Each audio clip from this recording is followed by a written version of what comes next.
Torá al instante. Con el pastor Roberto Alfaro. Reflejos de la Torá, el manual de vida. La palabra es la misma ayer, hoy y por siempre. Hebreos 13:8. Torá al instante.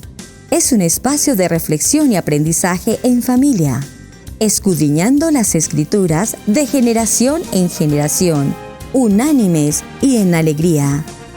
Acompáñanos todos los días, 7:30 de la mañana.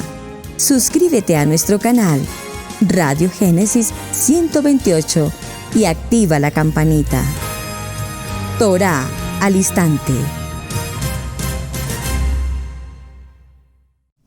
Shalom, mis amados hermanos. Bienvenidos a este tiempo especial de Torá al instante. Su hermano pastor Roberto Alfaro les saluda y como siempre les brindo la mejor y cordial bienvenida. Un saludo especial para todos ustedes, amados, que permanentemente están aquí acompañándonos en Israel Casa Integral. El tema de estas semanas ha sido hablar un poco de la historia en el contexto de los imperios que conocemos relativamente hasta nuestros tiempos. El imperio egipcio, el imperio griego, el imperio romano y por supuesto toda la cultura de nuestro pueblo Israel, el pueblo semita, el pueblo hebreo, que es justamente en el camino que vamos en este momento. Encontré, y gracias a mi amado hermano Fernando Malaver, y lo menciono con nombre propio, desde España me envió un documento extraordinario. Muchas gracias, amado hermano, con toda la historia del pueblo de Israel en el aspecto de la familia, en el aspecto del matrimonio. ¡Wow! Ahora, lo que sí evidentemente vamos a tener es que definitivamente tomarnos un muy buen tiempo para la lectura, porque son más de 400 páginas en un PDF, pero muy interesante, así es que en buena hora, porque obviamente puedo compartir parte de lo que ya hemos venido observando, de lo que he ido leyendo, pero el contenido es maravilloso. Es decir, que tendríamos programa para todo un año hablando de la cultura, la historia de nuestro pueblo hebreo. Así es que muchísimas gracias por ser parte de Torá al instante. Voy a retomar algunos de los temas que ya he podido seleccionar dentro de este contenido.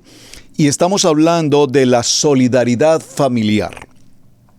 Así es que el Bedab, o sea, la Mishpaha, la familia, ese clan resulta del mismo principio fundamental en cuanto al parentesco y expresa diversos grados de proximidad y extensión.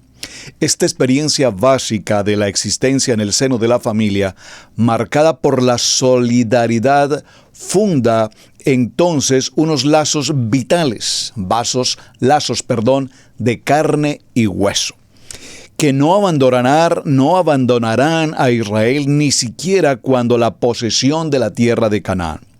Se convertirán en una nación de una estructura monárquica. Con ello habrá llegado a ser un goy entre los goyim de la tierra, aspiración expresada ya en la bendición que recibió nuestro patriarca Abraham de la historia ya descrita. Pero Israel mantendrá siempre el vivo sentido de su unidad, el Ejad, por lo tanto, esta será su existencia.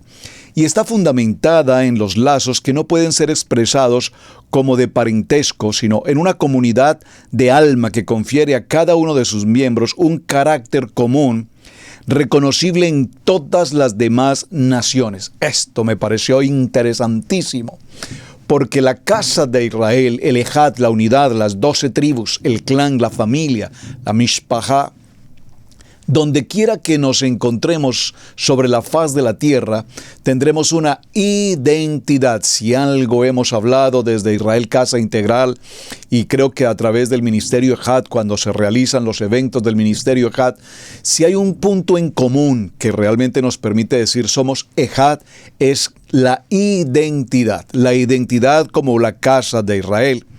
Esta comunión es de la participación de una experiencia histórica que se remonta, por supuesto, desde Bereshit y a través de todo el libro de Shemot. Es cierto que no todos los grupos integrantes del pueblo de Israel vivieron históricamente el acontecimiento liberador del libro de Shemot. Sin embargo, no se podía ser israelita sin participar de la experiencia viva y espiritual del libro de Éxodo, Shemot, y de las consecuencias que de ella resultaran. Amós se dirige a los israelitas de su tiempo como auténticos protagonistas. Amós los declara auténticos protagonistas de lo que significa pasar de una condición de esclavitud y ahora venir a una promesa de libertad establecida desde el principio en el tiempo de Abraham. Cuando damos un avance en esta historia de la familia, vemos que asimismo, como se habla de un Ejad, la familia también tiene un entorno de otras naciones, de otros pueblos, que a su vez pueden y se van a convertir en una amenaza. Las amenazas contra la vida del grupo familiar de la Mishpajá de Israel pueden ser varias. En primer lugar, algunas en forma de violencia ejercidas propiamente contra este pueblo. Y frente a la violencia de la familia debe mostrarse su fuerza, su capacidad de hacerles frente a esa cohesión. Así lo hacen las tribus que se sentían establecidas en una verdadera solidaridad como un pueblo, Am Israel. En la turbulencia, particularmente la de la época de los jueces. En tales ocasiones se hace sentir la comunidad estableciendo esta frase, huesos y carne, como un llamado ineludible a la solidaridad de la casa de Israel. Nadie tiene entonces derecho a desentenderse de lo que efectivamente afecta a esta unidad, esta comunidad. Una forma particular de la solidaridad es la venganza de sangre. Y esto inmediatamente nos trae de recuerdo la parashá que hablamos cuando se suscitó el tema relacionado con Dina. Recordemos que Dina, una joven, muy niña por demás, sale de la cobertura de la casa de su padre, sale de los límites establecidos para la casa de su padre en Siquem. Usted conoce la historia. Y en el exterior, es decir, sin la protección, sin la cobertura de la casa de Am Israel, del pueblo de Israel, es entonces víctima de una situación de abuso.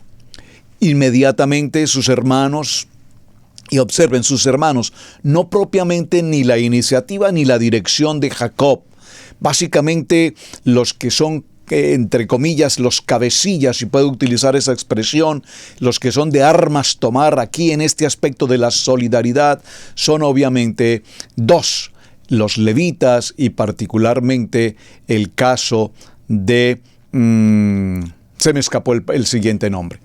Pero cuando vemos a estos dos hombres en la historia, nos daremos cuenta, mis amados hermanos, que obraron en un efecto de solidaridad.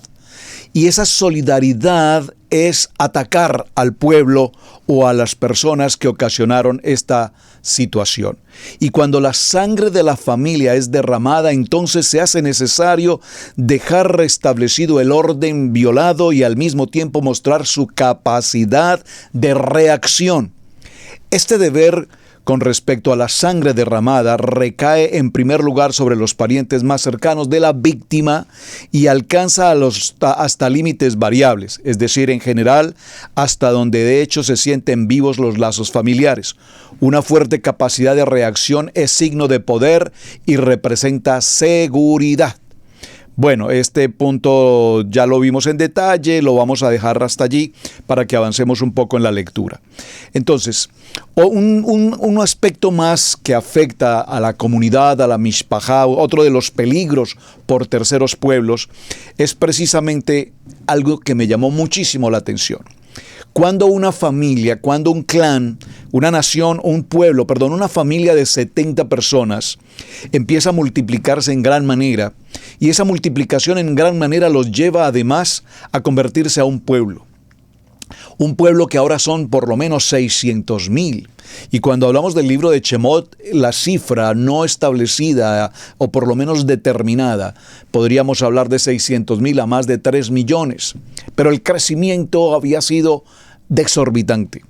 Sin embargo, una gran dificultad que existe en el núcleo familiar, recuerden que el matrimonio tiene como propósito específicamente pro urbo, multiplicación.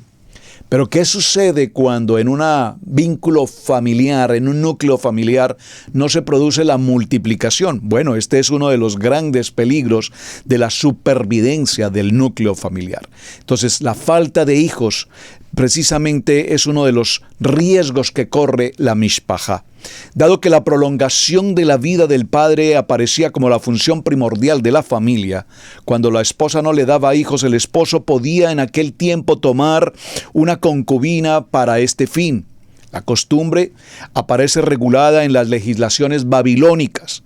El caso de Abraham y de Jacob muestra que en esa legislación babilónica realmente se podía recurrir a este recurso y entregar una de las siervas al esposo para que se dieran los hijos en su nombre. También podía suceder que un hombre casado muriera prematuramente sin haber dejado descendencia, lo que constituía la suprema desgracia familiar.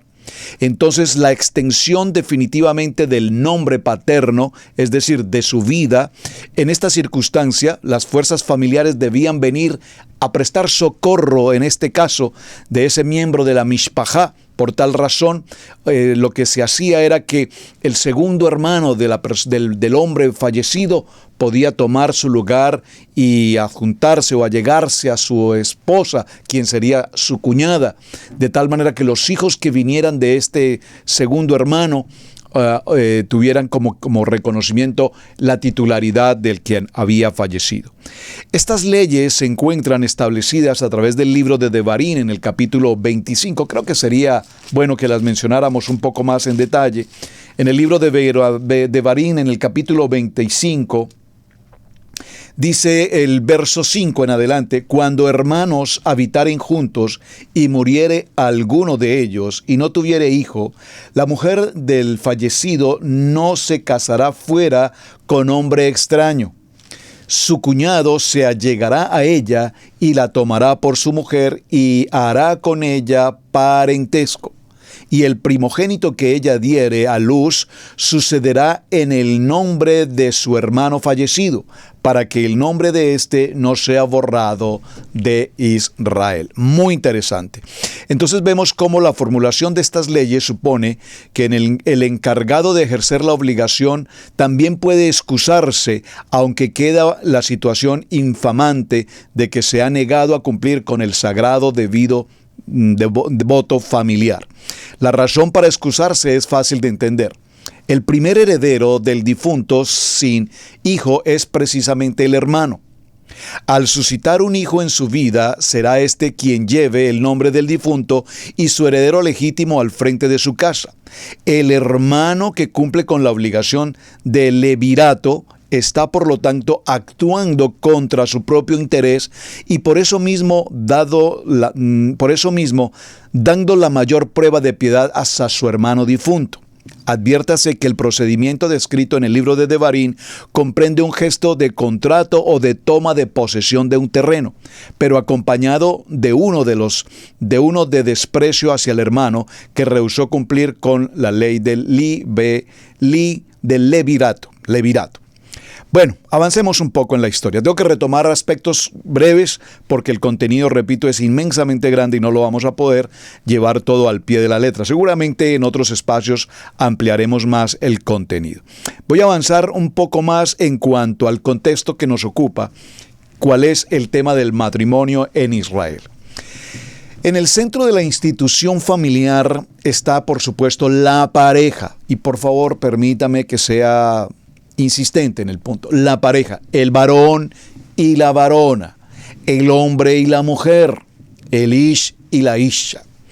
Esta pareja es el fundamento de la vida, es el fundamento de la palabra. Cualquier otro método distinto al varón y a la mujer que para nuestros días se utilice en el sentido de procrear, pues la ciencia, por supuesto, aplica muchas formas y modernos sistemas que pueden traer como consecuencia la vida. Pero cuando me refiero en el caso particular de las parejas homoparentales, pues evidentemente dos hombres o dos mujeres utilizando cualquier método tecnológico, médico para tener hijos, deja mucho que desear respecto, bueno, es que la palabra deja mucho que desear, por favor, es un anatema, sencillamente. Es una arbitrariedad descomunal, es una perversión total salida de todo el contexto bíblico. No se trata de pensamiento modernista, no se trata del pensamiento del siglo, no se trata de un pensamiento de mente abierta, se trata, por favor, de que nos ajustemos al orden y a la creación de nuestro amado Padre Eterno. Ahora, en esta circunstancia, el varón y la varona ocupan su función como matrimonio y parece claro que, especialmente en las épocas más antiguas, el primer valor no estaba constituido por el matrimonio en sí, sino por el grupo familiar. El primero que es tan importante, el núcleo familiar, más que el matrimonio. Es decir, el matrimonio dentro del contexto de familia el contexto de familia es la base fundamental. El matrimonio es la opción de conservar, de mantener, de prevalecer la familia. De tal manera que dar hijos que hagan una numerosa familia y hacer fuerte el sentido familiar es el propósito y el fundamento del matrimonio estrictamente establecido por Hashem. Y esta unión estable del hombre y la mujer va a cobrar en el curso de la historia un proceso tan importante que tiene que ver precisamente con la salvación como el significado de la vida para la creación de Hashem. No existía particularmente en el tiempo primario del pueblo de Israel una ceremonia de carácter religioso propiamente en el matrimonio, pero sí ciertos pasos que permitían formalizar un contrato o pacto entre las partes, siendo el matrimonio en primer lugar interés de familia y no, por extraños que parezca, por asuntos de interés distinto, económico o social. Abraham, en el momento de morir, se preocupa de ordenar todo lo relativo a su casa y en especial de asegurar el matrimonio de su hijo Isaac, tarea que encarga a su siervo de mayor confianza, esto es, de Eliezer. Y usted conoce la historia, también la compartimos ya esta semana respecto de Ismael, respecto de Isaac, particularmente con Rebeca. Por su parte vemos que Ismael dice, permítame retomar la lectura, dice, en nombre de su amo, pide a Rebeca por esposa para Isaac. Rebeca, por su parte, es entregada en matrimonio por su padre, Betuel, ¿recuerdan? A Ismael, por su padre. A Ismael. Es su madre quien la toma esposa. Judá toma esposa para su primogénito Interesante. Se busca esposa en general dentro de la parentela. Lo que podemos ver en el Antiguo Testamento encontramos como las leyes contrarias al matrimonio con mujeres extranjeras. Interesantísimo.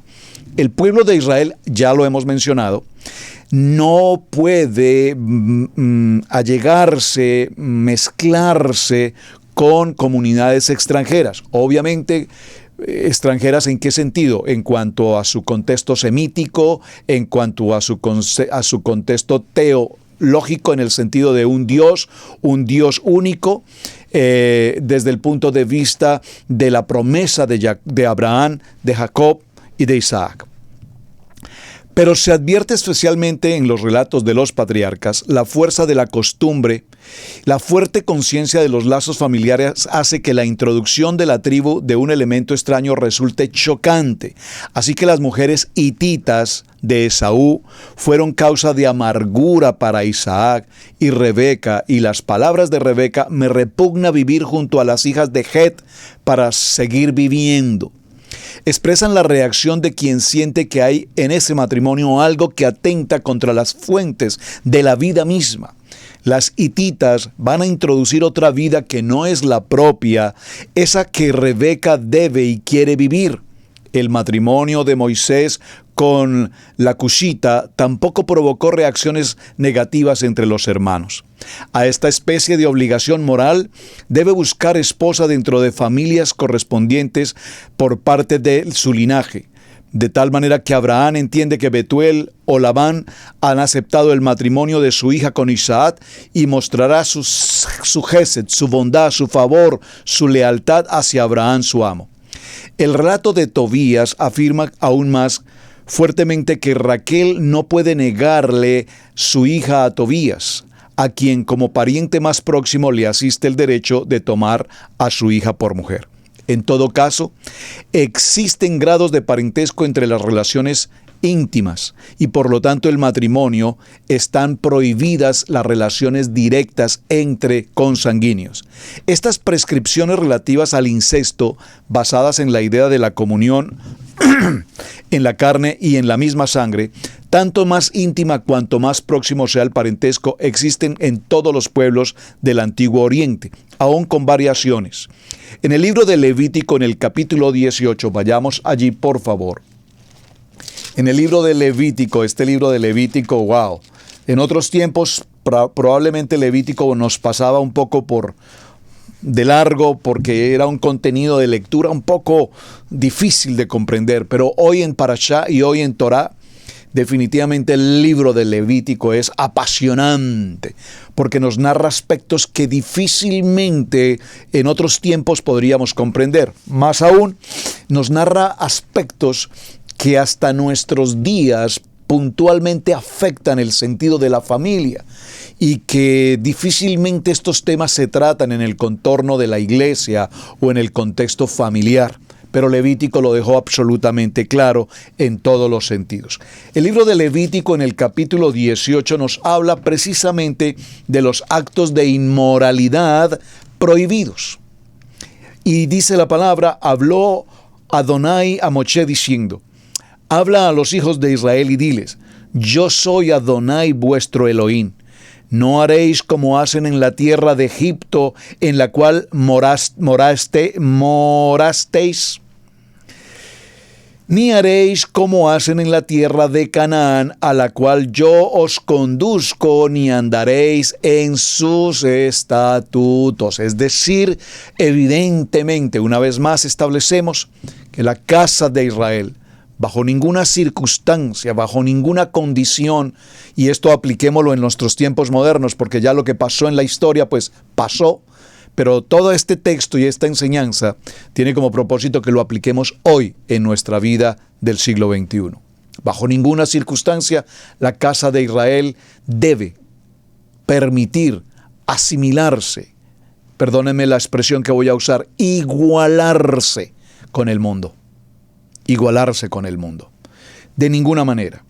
Dice, ni con Egipto, ni con los cananeos a la tierra a la cual los voy a pasar. Ya saben, cuando hablamos de los cananeos, porque alguna vez alguien me preguntó, pero ¿por qué la palabra no permite la relación con los cananeos si los cananeos van a ser la tierra prometida? Bueno, porque recordemos que Canaán viene de la cultura de Cam, viene de la descendencia o la genealogía de Cam, que es uno de los hijos de Noaj, y recordemos lo que pasó en el tiempo de Noaj después del diluvio, y recordemos también que Noaj maldijo la condición de Cam, lo que será Canaán. Y era el asunto de la perversión sexual específicamente. Mis ordenanzas pondréis por obra y mis estatutos guardaréis andando en ellos. Yo Adonai vuestro Elohim. Por lo tanto, guardaréis mis estatutos y mis ordenanzas, las cuales, haciendo el hombre, vivirá en ellos. Yo Adonai. Ningún varón se llegue a parienta próxima alguna para descubrir su desnudez. Yo Adonai. La desnudez de tu padre o la desnudez de tu madre no descubrirás. Tu madre es, no descubrirás su desnudez. La desnudez de la mujer de tu padre no descubrirás. Es la desnudez de tu padre. La desnudez de tu hermana, hija de tu padre o hija de tu madre, nacida en casa o nacida fuera, su desnudez no descubrirás. La desnudez de la hija de tu hijo o la hija de tu hija, es decir, una nieta o un nieto, su desnudez no descubrirás porque es la desnudez tuya. La desnudez de la hija de la mujer de tu padre engendrada de tu padre, tu hermana es decir, una medio hermana. En su desnudez no descubrirás. La desnudez de la hermana de tu padre no descubrirás, es decir, una tía. La desnudez de la hermana de tu padre no descubrirás, es pariente de tu padre. La desnudez de la hermana de la madre no descubrirás porque pariente es de tu madre es decir, un vínculo entre tíos. La desnudez del hermano de tu padre no descubrirás, un tío. No llegarás a su mujer, es mujer del hermano de tu padre. La desnudez de tu nuera no descubrirás, mujer es de tu hijo, no descubrirás su desnudez. Qué interesante esto, amados hermanos. Es decir, el suegro con su nuera. La desnudez de la mujer de tu hermano no descubrirás, es decir, su cuñada. Es la desnudez de tu hermano. La desnudez de la mujer y de su hija no descubrirás. No tomarás la hija de su hijo, ni la hija de su hija, para descubrir su desnudez, son parientes. Es maldad. No tomarás mujer juntamente con su hermana, para hacerla su rival, descubriendo su desnudez delante de ella en su vida. No llegarás a la mujer para descubrir su desnudez mientras esté en impureza menstrual. Además, no tendrás acto carnal con la mujer de tu prójimo contaminándote con ella. Y no des hijo tuyo para ofrecerlo por fuego a Moloch. No contaminéis así el nombre de tu Adonai, yo Elohim.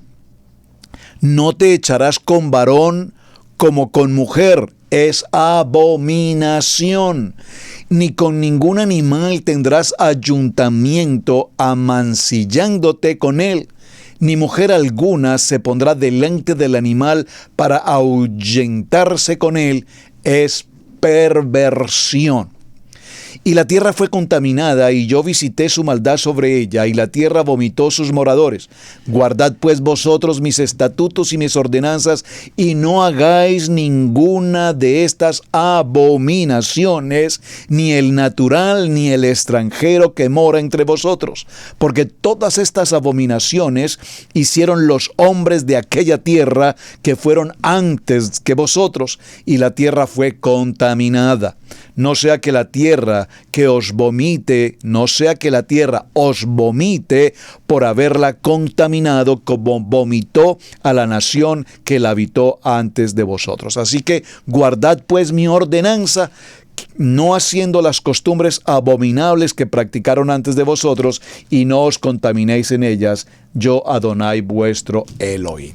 Bueno, leí todo el texto de Levítico 18, mis amados hermanos, porque cuántas de estas historias que vimos en Levítico capítulo 18, tú conoces hoy en tu entorno, en tu familia, en tus amigos, en tu comunidad. Es decir, esto quedó escrito en el tiempo de Moshe, en el tiempo y en el libro de Levítico. ¿Cuánto tiempo ha transcurrido hasta nuestros días? Y el tiempo que ha transcurrido hasta nuestros días, vemos que esto continúa, se repite. Es más, tenemos el desfortunio de que para nuestros tiempos del siglo XXI, las leyes de los hombres, las leyes religiosas, canónicas, las leyes monárquicas o las leyes constitucionales, jurídicas del siglo XXI, buena parte de lo que acabamos de leer como prohibición, como perversión, además voy a usar una palabra que mencionamos aquí que me parece muy importante, como perversión y contaminación, pero había otra palabra que leímos en el texto, abominación. Todo lo que la Torá nos enseña respecto de la familia, el matrimonio, fuera del matrimonio y en contra de la prohibición de nuestro amado Hashem es abominación, es perversión y por supuesto trae toda consecuencia de maldición. Pero repito, estamos en el siglo XXI, mente abierta. Dicen los humanistas, los filósofos, los grandes estudiosos del siglo XXI dicen: mentalidad abierta, deja que tu niño tenga su propia identidad, deja que él crezca en el género que considere que tiene que ser. Si es un niño y desea ser niño, no se lo impidáis. Permítelo que él desarrolle su personalidad y tenga su propio carácter. Porque entonces esto me muestra que si no lo estás permitiendo, estás afectando su sistema psicológico, su mente, lo estás traumando y definitivamente tú eres un anticuado. Y eso es lo que se nos dice hoy en el siglo XXI. Es decir, que ahora sí, como dicen tantos, es que todo lo que está escrito en la Torá fue abolido. Pues pareciera ser que esto fue abolido, porque lastimosamente el pueblo no tiene en cuenta en ningún temor lo que la palabra nos enseña. Abominación será, perversión será. Y repito, ¿cuántos de nosotros hasta nuestros días hoy conocemos que muchas de estas historias de Levítico 18 están siendo hoy parte normal de la vida? Entonces los gobiernos y los sistemas jurídicos permiten por ley, permiten entonces que el niño determine cuál es su sexo o su género mejor. La niña puede establecer cuál es su género. El hombre puede establecer si se casa con varón o con mujer o como sea. Pero peor aún, hemos llegado al tiempo de no solamente del aspecto del incesto, la pedofilia y todo esto, las relaciones sexuales del ser humano con los animales. Por favor, amados hermanos de Israel y las naciones, ¿en qué mundo oscuro, pecaminoso estamos viviendo?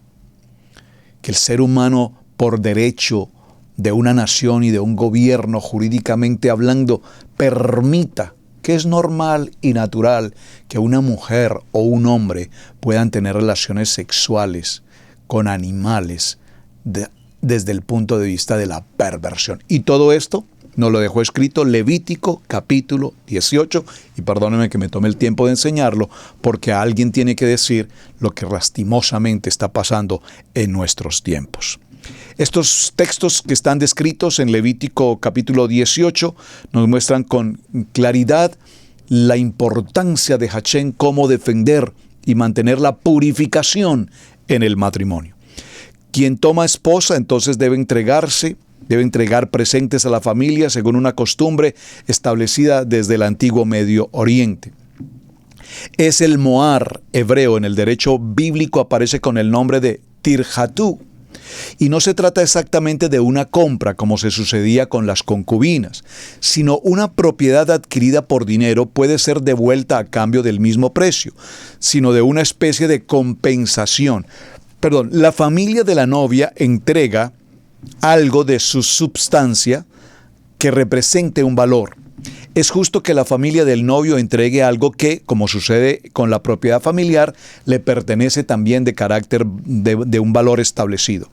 El criado enviado por Abraham entrega a Rebeca objetos de plata y oro, vestidos, luego que Labán y Betuel han dado la palabra de aceptación del matrimonio. Entre los nómadas y entre los seminómadas, el mohar se entregaba simplemente a la familia que por el matrimonio perdía una hija, o por la ley babilónica establecía que el tirhatú podía ser entregado a la novia o a su padre. En este último caso, el padre exponía el usufructo, pero no del bien en sí mismo. La entrega de los presentes de Rebeca o a Rebeca directamente parecen reflejar la costumbre babilónica, lo que parece estar también supuesta en las quejas de las hijas de Labán contra su padre. ¿No hemos sido consideradas como extrañas para él, puesto que nos vendió y por comerse incluso se comió nuestra plata? En efecto, Labán fue el único que se aprovechó de mohar, es decir, lo que digamos en español llamaríamos la dote, pagado por Jacob. En este caso, muestra también que el mohar podía ser pagado en otras formas, trabajando, por ejemplo, gratuitamente para el suegro durante un tiempo determinado, costumbre atestiguada entre los beduinos o con el servicio especialmente señalado. Fuera del mohar, era costumbre, según los casos, que el novio añadiera regalos extraordinarios para la novia, Matán, y para sus padres y hermanos.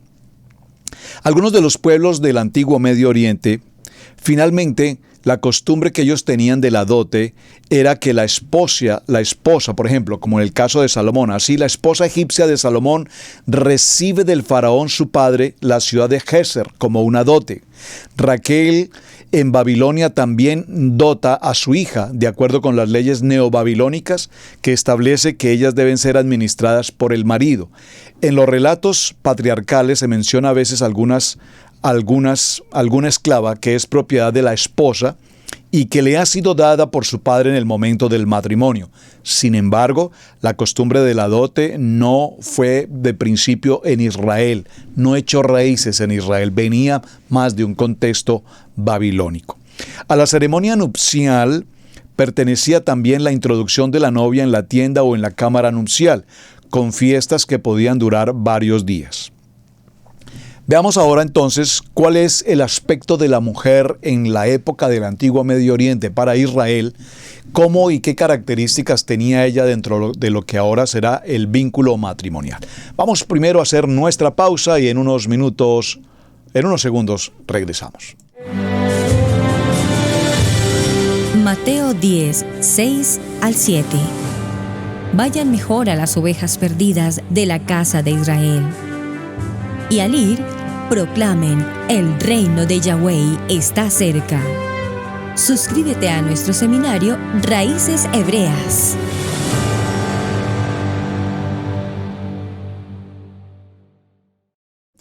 Por favor, regístrense en el seminario de estudio de Torá, totalmente gratuito, aquí a través de Israel Casa Integral. Muy bien. La esposa no era en Israel considerada desde ningún punto de vista una mujer esclava, muy importante. Era una propiedad del varón. Sin embargo, su situación era de subordinación, de obediencia. Este recibía el título de Baal, que literalmente significa señor o poseedor. Esto debe entenderse en el contexto de la concepción familiar que ya hemos descrito en otro momento. El centro y la fuente de la vida de la familia es, por supuesto, el padre. Todo depende de él. Él es el Adón, en el sentido que se entiende también en el ámbito religioso. El dios Baal es la fuente de la vida, de la fuerza, de la fecundidad. Estos dioses paganos, recuerden que estaban vinculados con estos efectos de fecundidad, de fertilidad, etc. Desde el punto de vista, la esposa puede aparecer equiparada al resto de lo que constituye la propiedad familiar, es decir, los esclavos, las esclavas, los animales, los terrenos, todo le pertenece y todo está sostenido en él, en el varón. Él es el Baal de su conjunto. Pero de todo el mismo plano que estamos observando, la esposa se encuentra en un grado de intimidad especial con el esposo, y en la casa, como se ve por relatos patriarcales, ocupa una posición muy destacada. Muy destacada. La esposa se encuentra en un grado de intimidad especial con su esposo y una posición muy destacada. Desde luego, la tradición conserva el recuerdo de las madres de Israel.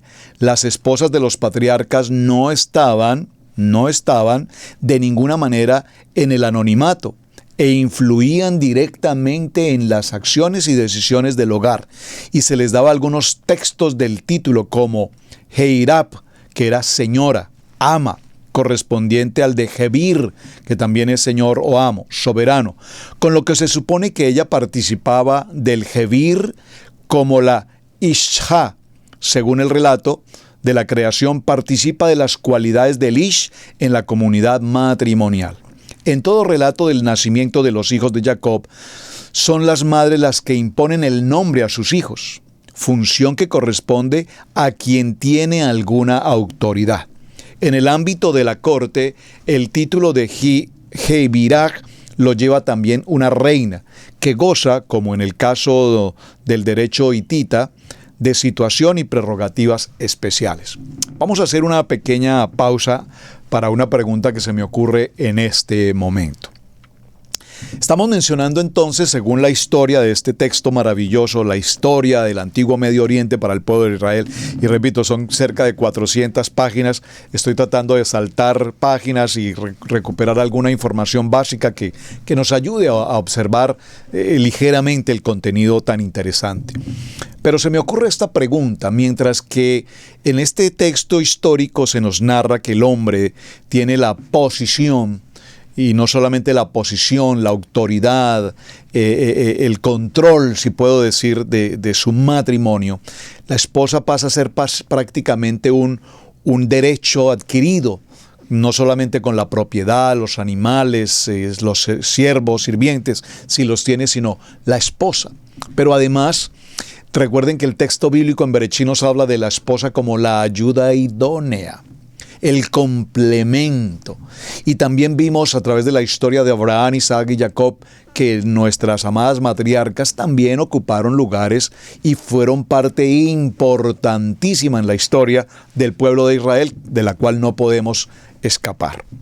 Ahora, la pregunta es, atención a la pregunta, les voy a dar unos minuticos a ver cómo está nuestro tiempo.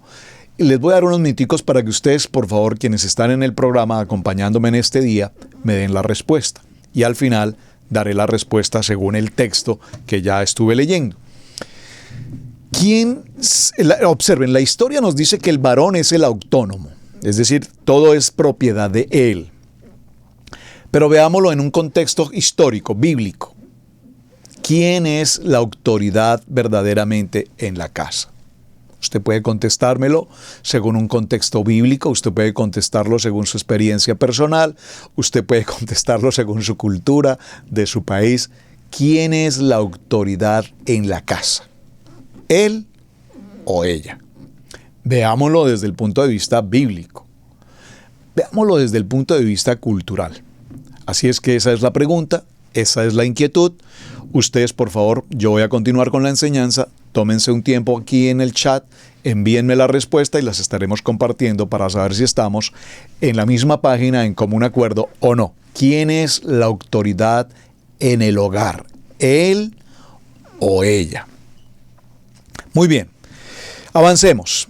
El fin, la dignidad de la esposa madre queda patente también en el estricto deber de respetarla, exactamente igual que el padre.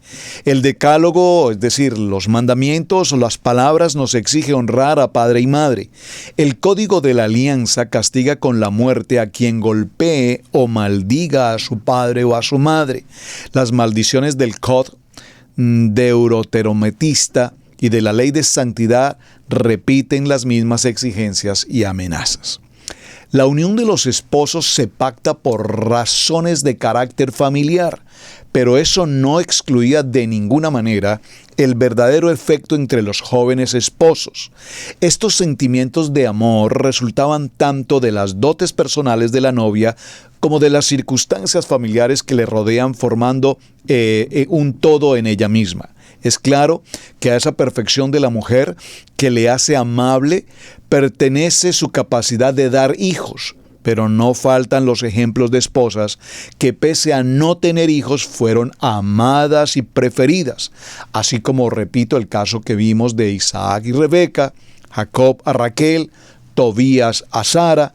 De la profundidad que pueden alcanzar estos sentimientos dan testimonio el Cantar de los Cantares o la ternura que vemos en el libro de Boaz por su amada Ruth. El matrimonio entonces en Israel era fundamentalmente de carácter monógamo, como en general en casi todo el Antiguo Oriente. Esta práctica, que supone la existencia de una sola esposa propiamente tal, admitía, sin embargo, la exigencia una o varias concubinas, tomadas por diversas razones. Así, por ejemplo, Abraham toma a Agar en razón a la consecuencia de esterilidad de su esposa Sara. Además de otras concubinas, Jacob, como hemos visto, fuera de sus dos esposas tiene dos concubinas. Nahor, fuera de Milca, su esposa, tiene una concubina de nombre Reuma. De Elifaz, hijo de Esaú, también se conoce una concubina, y Gedeón tuvo 70 hijos, pues tenía muchas mujeres. La sierva tomada como concubina, que recibe el nombre de Pelejesh o Ishash Pelejesh, no tenía el mismo rango que la esposa, pero el derecho oriental reglamentó esta situación. En el Código de la Alianza establece que la sierva, amaj, concubina, no puede ser vendida aunque el marido pueda admitir que su familia la rescate. Si el que la compró la destina para concubina de un hijo suyo, deberá dar trato igual que a sus propias hijas. Si ese hijo toma a otra mujer, no podrá disminuirle su alimento, su estado ni los derechos conyugales, y si esta sucediera, la sierva concubina puede irse de la casa sin la obligación de pagar el rescate. Abraham, expulsando a Agar, la sierva que le había dado un hijo, parece estar actuando por presión de Sara contra la legislación de Mesopotamia. Es cierto que se trata de la expulsión y no de venta en este caso particular. Es interesante advertir que incluso una cautividad de guerra, si era tomada por mujer, adquiriría una situación especial en virtud de la cual, si más adelante el hombre dejaba de quererla, tenía que dejarla partir en libertad y no podía venderla ni reducirla a la situación simple de esclavitud. Aunque la monogamia en forma dicha era la norma existente en Israel, también existió de alguna manera la bigamia, como lo vemos en el caso de Jacob, que tenía 2 esposas principales y 2 concubinas. Esto en el Código de Deuteronomio legisla respecto al varón con 2 mujeres, entre las cuales la única diferencia es que una es amada y la otra no. Vean qué interesante. La una es amada y la otra no. Que la monogamia no era en un principio absoluto es claro, además por los harem reales, expresiones del poder, de la riqueza y de la solidez en las relaciones internacionales selladas, muchas veces por matrimonios. En todo caso, tener varias mujeres era posible solamente para alguien relativamente rico. Y esto es interesante, amados hermanos, ahora que menciono esto, porque justamente hoy envié a través de Telegram, Easy, en Telegram, a través de las lugares de Easy, Israel Casa Integral, en Messenger, en WhatsApp, en Telegram, en Instagram. Les envié un video de un hombre en la India que tiene cerca de 70 esposas, no estoy mal si son 70 esposas o más de 70 hijos, ya perdí el sentido del video de esta mañana, pero es un caso real, es un caso existente. Hasta el día de hoy es el hombre con mayor número de esposas y con mayor número de hijos en toda la tierra. Una infinidad de hijos e hijos e hijos e hijos, todos bajo el mismo techo. Todos, absolutamente todos, bajo el mismo techo. Interesante. Y se dice que es un hombre extraordinariamente rico. Bueno, ¿cómo no podrá ser un hombre extraordinariamente rico si los alimentos que llegan para su alacena llegan en camiones para poder suplir los alimentos para toda esa genealogía tan impresionante? Es decir, que estos casos han existido y aún existen, y como dice por allí un dicho popular, y nos faltan datos de otros municipios para saber cuántas familias hoy seguramente tendrán hijos e hijos e hijos e hijos, no de un matrimonio, sino seguramente de muchas relaciones, y prácticamente nadie lo sabía. Esto es un poco cuando fallece una persona ya en edad adulta, tercera edad, y de pronto pues se dice que era tan bella persona, tan de la casa, tan del hogar, y viene el momento de los actos fúnebres y le aparecen mujeres y le aparecen hijos e hijos e hijos e hijos. Pero ¿y en qué momento? ¿Pero de qué manera? ¿Pero cómo pudo pasar? Este hombre tan dedicado a su hogar, tan dedicado a su casa, tan de buen testimonio. Pero lo que no sabía era que tenía unos cuantos hogares y unos cuantos hijos por demás. Muy bien. En cuanto al tema del divorcio, para el tema del contexto de Israel, vemos entonces que la monogamia también tenía escapatoria a través del divorcio. El marido podía despedir a la esposa, pero no viceversa. El código deuteronomista ya habla de la posibilidad de despedirla previa entrega de un libelo de repudio, kerikut, costumbre atestiguada también en Mesopotamia y en las colonias judías de Elefantina. Este derecho del esposo tenía, sin embargo, Sus limitaciones. Si se había casado con ella después de haberla abusado, o si le causó falsamente de no ser, o si la acusó falsamente de no ser virgen, no podía repudiarla en su vida. Tampoco falsamente de no ser virgen, no podía entonces repudiarla. Tampoco podía volver a tomar como esposa a la repudiada que había sido casado con otro después de su despido. Permítame leo nuevamente esto porque no encontré claridad. Si se había casado con ella después de haberla abusado o si la acusó falsamente de no ser virgen, no podía repudiarla en toda su vida. Tampoco podía volver a tomar como esposa a la repudiada que se había casado con otro después de su despido. Ok, ya lo comprendí. Si la mujer repudiada, es decir, se divorciaba, y ésta a su vez se casaba con otro hombre, y tiempo después el que la había repudiado la quiere tomar nuevamente como esposa, porque se dio cuenta que ya no debía haberla repudiado, o que realmente la amaba, demasiado tarde, I'm so sorry, ya ella tiene otro compromiso, por lo tanto no la puedes retomar. Muy bien, en las comunidades judías de Elefantita, seguramente por influencia de las costumbres egipcias, la mujer podía dar libelo de repudio al marido.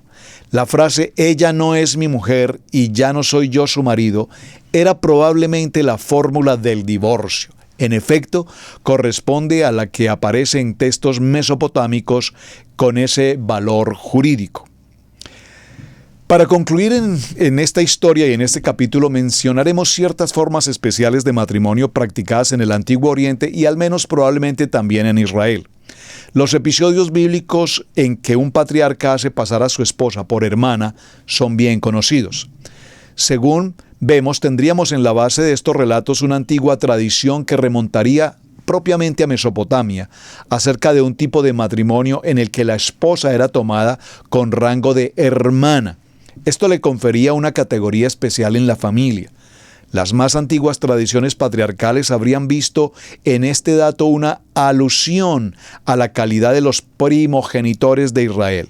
Posteriormente, olvidadas ya esas costumbres mesopotámicas y perdido el sentido primero de estos relatos, se habrían entendido como una exaltación de la belleza de las madres de Israel, mantenida hasta la más avanzada edad. Se ha querido explicar el matrimonio de Jacob con las hijas de Labán a partir de la posible existencia en las legislaciones asirias de un matrimonio que llaman Errebú, en el que el novio entraba en la familia de la novia en calidad de hijo adoptivo.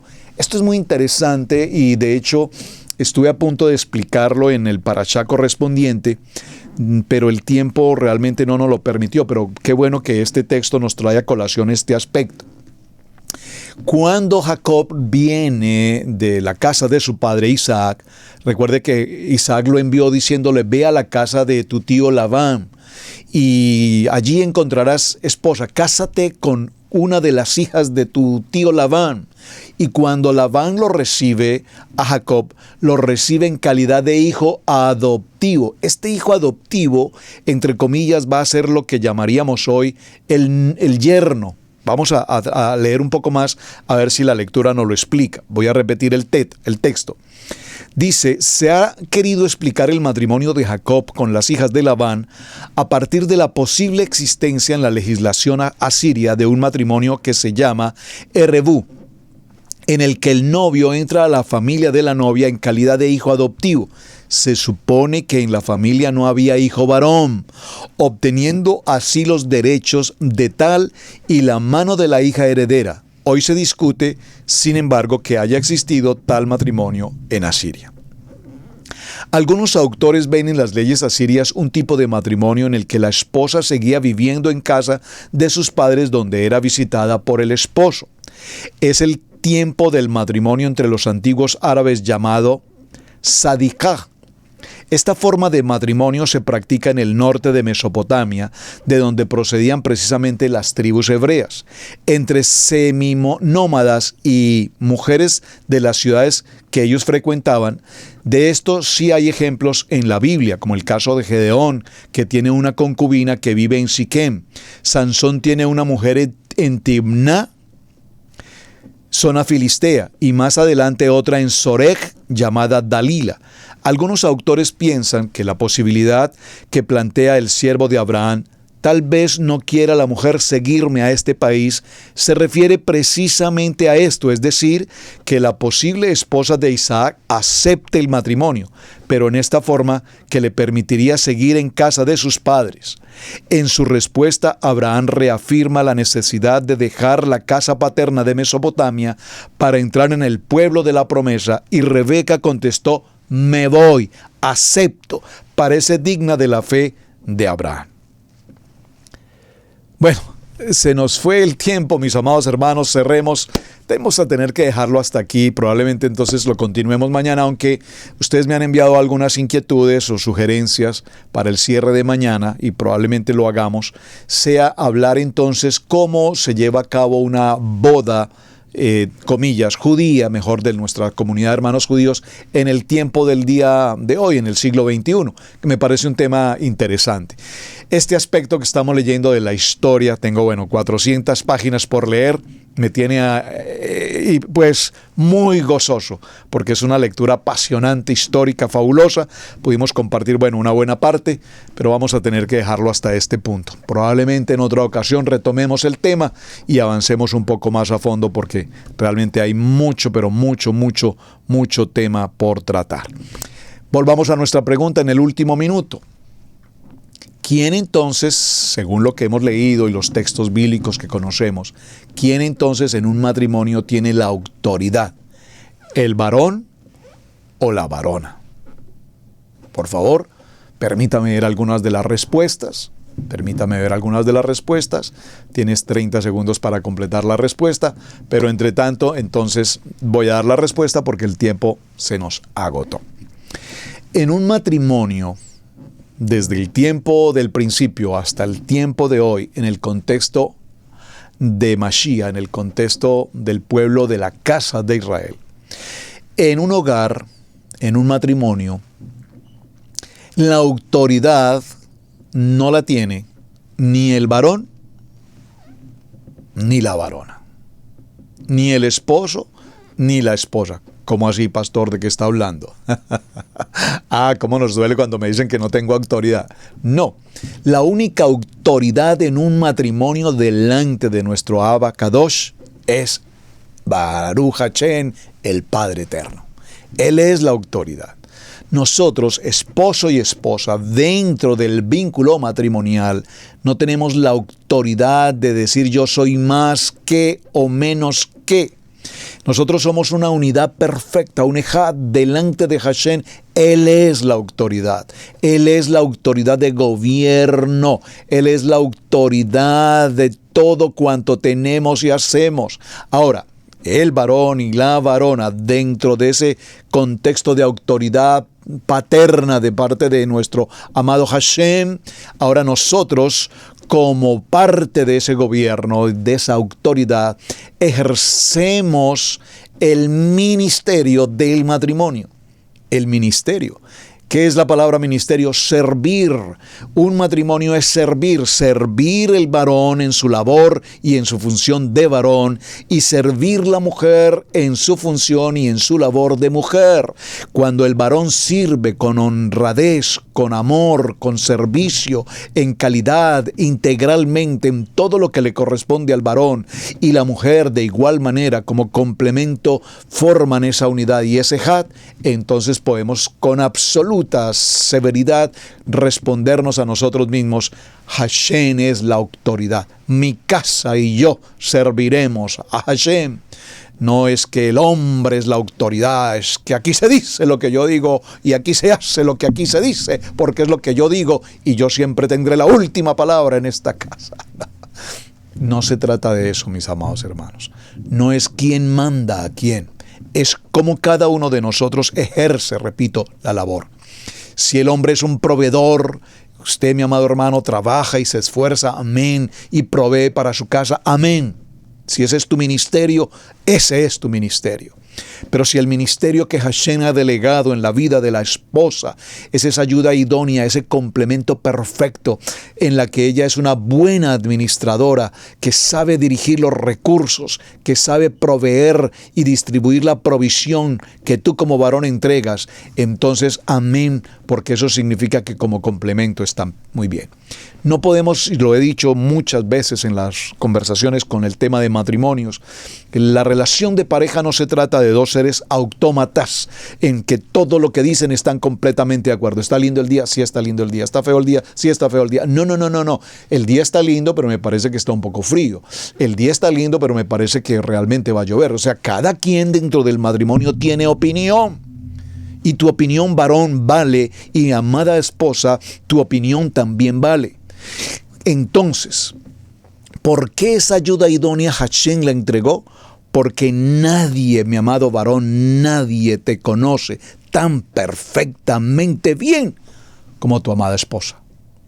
Y cuando alguien me conoce tan perfectamente bien como mi amada esposa, esa ayuda idónea tiene la responsabilidad dentro del matrimonio de llamarme la atención, de hacerme llamado de atención, de decirme esto no está bien, este costo no está bien, esta administración no está bien. Y como varón que soy el que conoce perfectamente a mi complemento, a mi amada esposa, como varón también puedo colocar ciertas cosas en el lugar, en orden.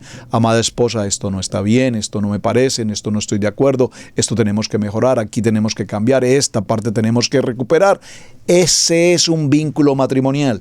Y cuando estamos, repito, en ese común acuerdo, en esa intimidad, entonces Hashem, nuestra autoridad suprema, determinará todo lo que tiene para nosotros.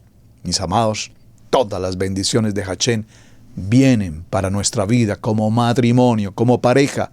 Así es que déjate alcanzar por las bendiciones y disfrutemos de este maravilloso regalo que Hashem nos entregó en la vida del matrimonio. Nuestros hijos, el hogar y toda la provisión que viene por demás por añadidura. Nosotros en obediencia caminamos delante del propósito de Hashem, sirviéndole, mi casa y yo sirviéndole a Hashem.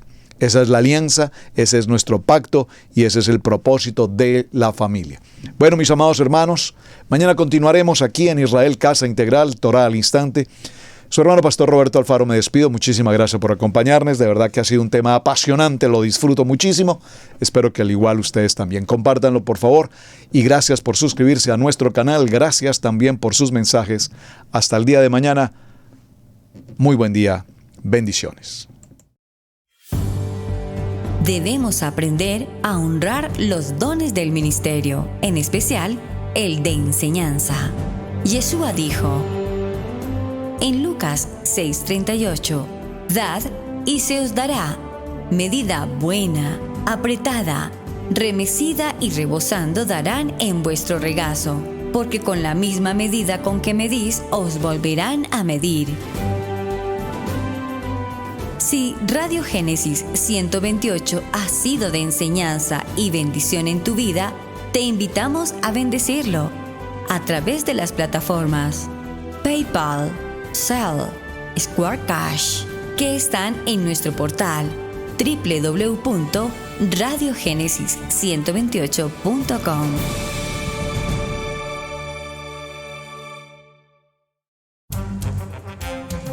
Hemos presentado Torá al Instante con el pastor Roberto Alfaro.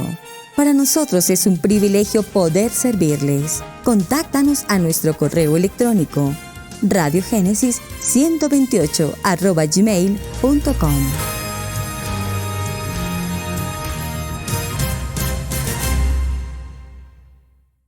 Amigos, gracias por ver el video del día de hoy. Aquí te dejamos 2 videos que te sugerimos que veas también en nuestra plataforma de Radio Génesis 1.28. Y en la mitad de la pantalla, con tu control remoto, podrás suscribirte a nuestro canal. Gracias por estar en Radio Génesis 1.28, la frecuencia de la familia.